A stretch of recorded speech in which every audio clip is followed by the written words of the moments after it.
we deliver on our commitment.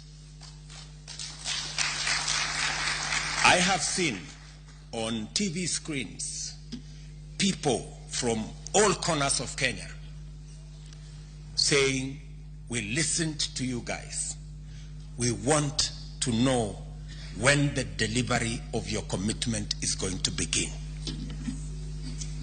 And I really want us to know that the expectations of the people of Kenya are huge.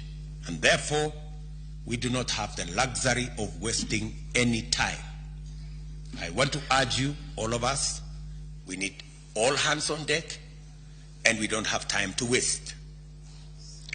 We will shortly, after we go through the processes that are ahead of us, we will shortly settle down to getting Kenya